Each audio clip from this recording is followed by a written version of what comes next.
Hi friends, Shilpa veg recipes ಚಾನಲ್ಗೆ ಸ್ವಾಗತ. ಈಗ ಮಳೆಗಾಲ ಆಗಿರೋದ್ರಿಂದ ಕ್ರಿಸ್ಪಿಯಾಗಿ ಖಾರವಾಗಿ ಎಣ್ಣೆಲಿ ಕರೆದಿದ್ದ ಏನಾರ ತಿನ್ನಬೇಕು ಅನಿಸುತ್ತೆ. ಅದಕ್ಕೆ ನಾನಿವತ್ತು ಎಲೆಕೋಸನ್ನ ಬಳಸಿ ಅದರಿಂದ ಪಕೋಡ ಮಾಡಿದ್ದೀನಿ. ಇದಕ್ಕೆ ಫಸ್ಟ್ ನಾನು ಮಿಕ್ಸಿ ಜಾರಿಗೆ ಹಸಿಮೆಣಸು, ಬೆಳ್ಳುಳ್ಳಿ, ಶುಂಠಿ ಹಾಕಿ ತರೆಯಾಗಿ ರುಬ್ಕೊಂಡಿದ್ದೀನಿ. ನೀರೇನು ಹಾಕಿಲ್ಲ. ನೆಕ್ಸ್ಟ್ ಈಗ ಇದಕ್ಕೆ ನೋಡ್ತಾ ಇರ್ಬೋದು, ನಾನು ಎಲೆಕೋಸನ್ನ ಉದ್ದುದ್ದವಾಗಿ ಹೆಚ್ಕೊಂಡಿದ್ದೀನಿ. ಈಗ ಇದನ್ನು ಹೆಚ್ಚಿಟ್ಕೊಂಡಿರೋದನ್ನು ಫಸ್ಟು ನಾನು ಉಪ್ಪು ಹಾಕಿ ಉಪ್ಪು ನೀರಲ್ಲಿ ಇಟ್ಟು ಅದನ್ನು ತೊಳೆದು ನಂತರ ಬಳಸ್ತಾ ಇರೋದು. ನೆಕ್ಸ್ಟ್ ಒಂದೆರಡು ಈರುಳ್ಳಿನ ಹೆಚ್ಚಿಬಿಟ್ಟು ಹಾಕಿದ್ದೀನಿ, ಅದು ಕೂಡ ಉದ್ದುದ್ದವಾಗಿ ಹೆಚ್ಚಿದ್ದೀನಿ.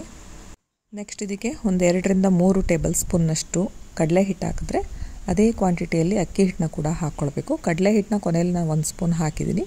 ನಂತರ ಇಲ್ಲಿ ನಾನೇನು ಹಸಿಮೆಣಸಿನ್ಕಾಯಿ ಪೇಸ್ಟ್ ಮಾಡಿ ಇಟ್ಕೊಂಡಿದ್ನಲ್ಲ ಅದು ಹಾಕ್ಕೊಳ್ತಾ ಇದ್ದೀನಿ. ಒಂದು ಅರ್ಧ ಸ್ಪೂನು ಅಜ್ವೈನ್ ಅಥವಾ ಓಂಕಾಳನ್ನ ಕೈಯಲ್ಲಿ ಕ್ರಷ್ ಮಾಡಿ ಹಾಕ್ಕೊಳ್ತಾ ಇದ್ದೀನಿ. ನೆಕ್ಸ್ಟ್ ಖಾರದ ಪುಡಿನ 1.5 ಸ್ಪೂನ್ನಷ್ಟು ಹಾಕಿದ್ದೀನಿ. ನೆಕ್ಸ್ಟ್ ಗರಂ ಮಸಾಲಾನ ಒಂದು ಅರ್ಧ ಸ್ಪೂನ್ನಷ್ಟು ಹಾಕಿದ್ದೀನಿ.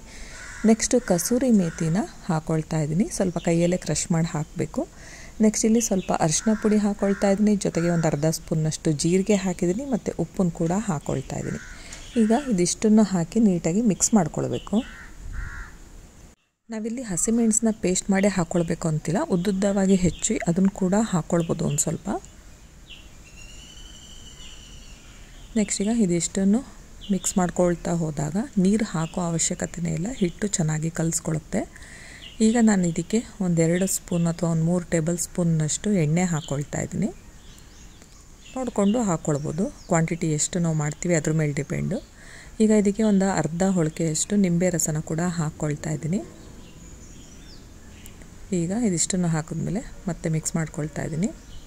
ನಾವು ಉಪ್ಪು ಹಾಕಿದ್ಮೇಲೆ ಕ್ಯಾಬೇಜಲ್ಲಿ ಏನು ನೀರು ಇರುತ್ತಲ್ಲ ಅದೆಲ್ಲ ಬಿಟ್ಕೊಳ್ಳುತ್ತೆ. ಸೊ ಹಾಗಾಗಿ ನಾವು ನೀರು ಹಾಕೋ ಅವಶ್ಯಕತೆ ಬರಲ್ಲ. ಬೇಕು ಅನ್ನೋದಾದರೆ ಒಂದು ಸ್ವಲ್ಪ ನೀರನ್ನ ಚಿಮ್ಮಿಸ್ಕೊಂಡು ಹಾಕ್ಕೊಳ್ಬೋದು. ಈಗ ಕಡಲೆ ಹಿಟ್ಟು ನಾನು ಆವಾಗ 2 ಸ್ಪೂನ್ ಹಾಕಿದ್ದೆ. ಈಗ ಇನ್ನೊಂದು ಟೇಬಲ್ ಸ್ಪೂನ್ನಷ್ಟು ಕಡಲೆ ಹಿಟ್ಟನ್ನು ಹಾಕ್ಕೊಂಡು ಮಿಕ್ಸ್ ಮಾಡ್ಕೊಳ್ತಾ ಇದ್ದೀನಿ. ಬೇಕು ಅನ್ನೋದಾದರೆ ಇನ್ನೊಂದು ಸ್ವಲ್ಪ ಕಡಲೆ ಹಿಟ್ಟು ಇಡ್ಸತ್ತೆ ಅನ್ನೋದಾದರೆ ಇನ್ನೊಂದು ಟೇಬಲ್ ಸ್ಪೂನ್ನಷ್ಟು ಹಾಕ್ಕೊಳ್ಬೋದು. ಈಗ ಕಲಸಿ ರೆಡಿಯಾಗಿದೆ. ಈಗ ಪಕೋಡೋ ಥರ ಶೇಪಲ್ಲಿ ನಾನು ಇದನ್ನು ಕೈಯಲ್ಲೇ ತಟ್ಕೊಳ್ತಾ ಇದ್ದೀನಿ. ಈಗ ಕಾದಿರೋವಂತಹ ಎಣ್ಣೆಯಲ್ಲಿ ಹಾಕ್ಕೊಳ್ತಾ ಇದ್ದೀನಿ. ಇದನ್ನು ಡೀಪ್ ಫ್ರೈ ಮಾಡ್ಕೊಳ್ಬೇಕು. ಇದೇ ಥರ ಎಲ್ಲ ಪಕೋಡನೂ ಅಷ್ಟೇ ಹಾಕ್ಕೊಳ್ತಾ ಇದ್ದೀನಿ. ಯಾವಾಗಲೂ ಈರುಳ್ಳಿ ಪಕೋಡ ತಿಂದು ಬೋರ್ ಆಗಿದೆ ಅಂದಾಗ ಈ ಥರ ಎಲೆಕೋಸಿನ ಪಕೋಡನ ಕೂಡ ಮಾಡ್ಕೊಳ್ಬೋದು. ಕೆಲವು ಸಲ ಎಲೆಕೋಸು ತುಂಬ ಕಡಿಮೆ ರೇಟಿಗೆ ಸಿಗ್ತಾ ಇರುತ್ತೆ.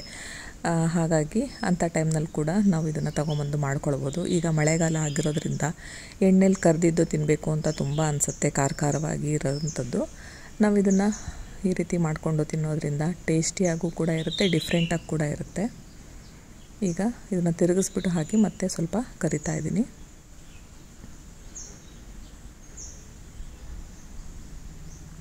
ಚೆನ್ನಾಗಿ ಗರಿ ಆಗಲ್ಲಿವರೆಗೆ ಇದನ್ನು ಎಣ್ಣೆಯಲ್ಲಿ ಫ್ರೈ ಮಾಡ್ಕೊಳ್ಬೇಕು.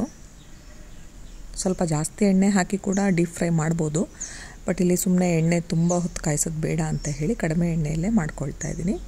ಈಗ ಗರಿಯಾಗಿರೋ ಅಂತಹ ಎಲೆಕೋಸಿನ ಪಕೋಡ ರೆಡಿಯಾಗಿದೆ. ನಾನು ಇದನ್ನು ಟೊಮೊಟೊ ಕೆಚಪ್ ಜೊತೆ ಸರ್ವ್ ಮಾಡ್ತಾ ಇದ್ದೀನಿ. ನೀವು ಇದನ್ನು ಗ್ರೀನ್ ಚಟ್ನಿ ಜೊತೆ ಕೂಡ ಸರ್ವ್ ಮಾಡ್ಬೋದು ಅಥವಾ ಹಾಗೆ ಕೂಡ ತಿನ್ಬೋದು.